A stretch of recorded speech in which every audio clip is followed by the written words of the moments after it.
So anyway, this is our kingdom. The kingdom we started with is the Kingdom of North. I think they had one of the best infantries. To the south there's the Kingdom of Swadia. They had I think they had the best cavalry. To the west there's the Kingdom of Rhodoks.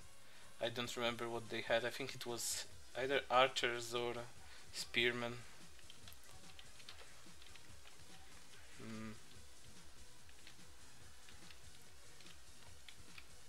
Here in the purple Without one. any like hindrances or anything, like running into enemies or something, how long would it take to traverse the entire map? I guess from one end to the other. Well, I only played the game up to like 200 days of in-game time, and I managed to conquer like maybe 1/3 of everything that's here. Ah, it's pretty big. But I never managed to become king, or just a vassal of the kingdom. Well, you don't actually have to stick to the assigned kingdom, you can just go wherever you want. The game gives you a lot of freedom. It's just the choices at the beginning determine where you start off. But in the big picture there's really no other reason to stick to one kingdom. You can even turn on your own king and try to take over the throne, but at the beginning that's a rather bad idea. Well, continuing on, I always like the Kingdom of Vaegirs. They have the best archers, and I always only used archers. I just stood in one place and waited for the enemies to come to me and get shot at. Here's the Kingdom of Kanat. They're like the what's the best real life equivalent of those guys? I guess Mongolians or something like that. They have the best mounted cavalry, and I think they only have mounted soldiers. Is there any advantage that you have over mounted units as a foot soldier, or is it usually just not an advantage? Well, usually it's a huge advantage to have a horse and to be into mounted combat. Let's say if you're up against infantry that's just on foot, you can just easily one hit kill him with a speed bonus that's added on the horse when you actually charge it. You will have to probably see it to understand what I mean, but we'll be probably getting into it anytime soon. Oh. I actually forgot where we are. So somewhere here, I think. Yeah. So as you can see, when you actually stop, the game pauses, so you can think about your next move. It's pretty convenient like that. Oh yeah, so when you put on the don't quit without saving, does it just auto-save when you quit? Yeah, it does. After every battle, and I think after every 5 minutes in real world time. So I don't actually have to save manually, it just does everything on its own. Well, so you can see there's like a patrol of looters. It's like the first basic enemy you meet, so you can level up on them. It's usually a bad idea to attack the bigger groups of like 8 or 10 people, but I think I can take 4 on my own. At least I hope I can. I need a bow or something like that, or a crossbow. And this is the inventory. As you can see, there's place for weapons, melee weapons, ranged weapons, your armor, your shield, and even your horse. You can exchange horses, and there's a book you can read. You can collect several books throughout the game, and you can find them in different places, like in fortresses or in villages. There's quest rewards and things like that. And there's a fish. It adds to the morale of the whole party.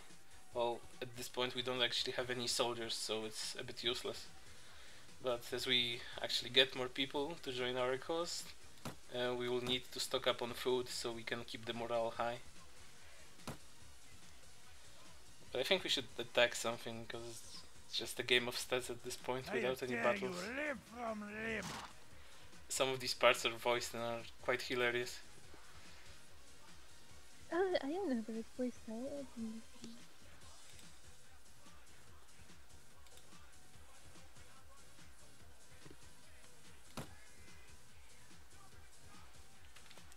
It's usually a good idea not to get off the horse while fighting people on foot, otherwise you'll just get up getting killed by them. Well, killed is a bad expression because you can't actually die permanently in this game. You can just get captured and dragged about the whole map until they release you or you get the chance to escape.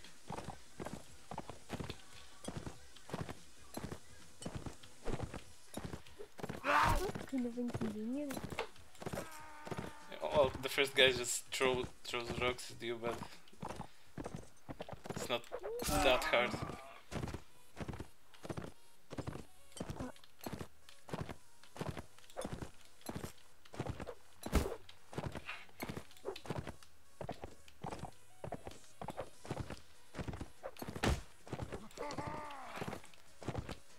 You actually miss quite often in the early stages, so it's best to get as close as possible.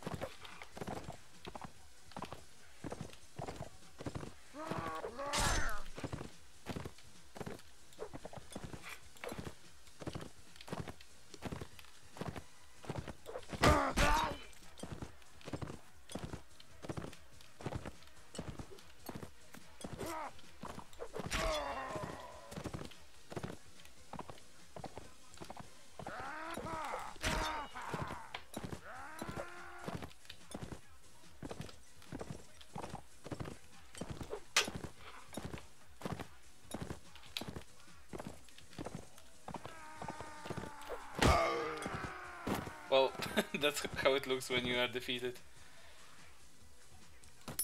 This went rather badly. You get taken prisoner and you get dragged along. And you sometimes lose some of your items.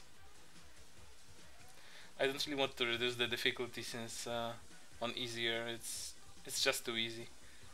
It feels a bit more realistic this way. Oh, they stole our shirt, so it's not that bad. They just stole the shirt. They didn't steal the horse or anything. It works like that they steal random items and part of your money if you have any. But I think I can get it back now. At least I hope I can.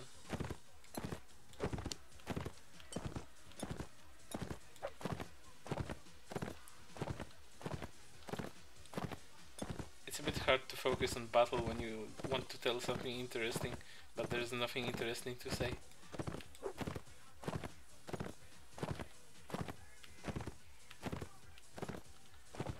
Not to mention that you actually need to find them on the battlefield first.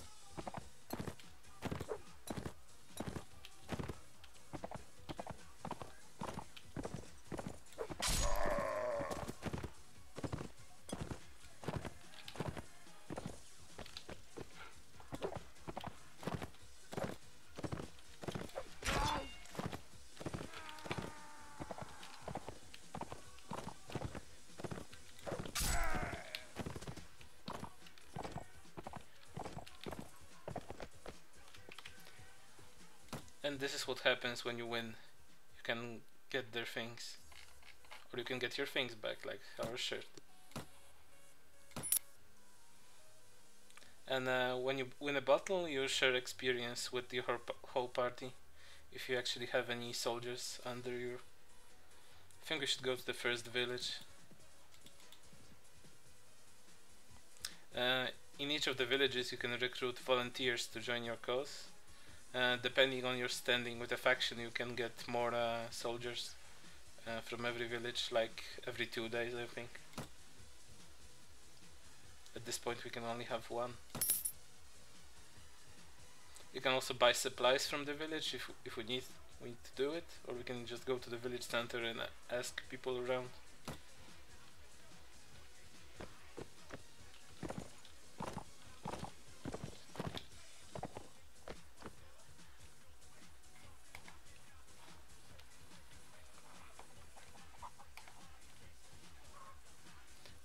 ask them about lot of things, but most of those things don't have any impact on the game at all. It's just fluff material.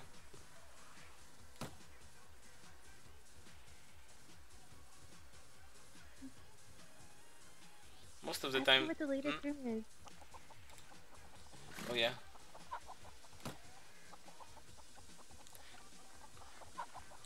Most of those are like marketing rumors. There are some Easter eggs hidden all about, but I didn't bother to find any. And most of the times they say that life is hard, but they count their blessings. I don't think they say anything else. At least not in this kingdom.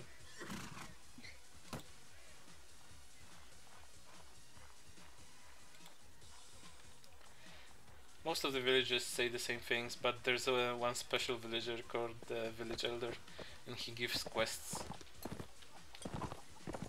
Oh, you can't just get quests from anyone? Mm-hmm. That's how it works.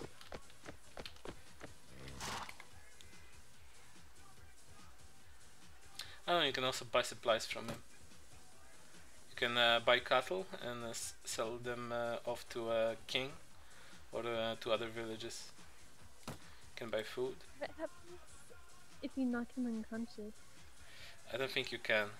I mean, you can if there's a battle scenario in a village, because there's these random events that sometimes happen in villages.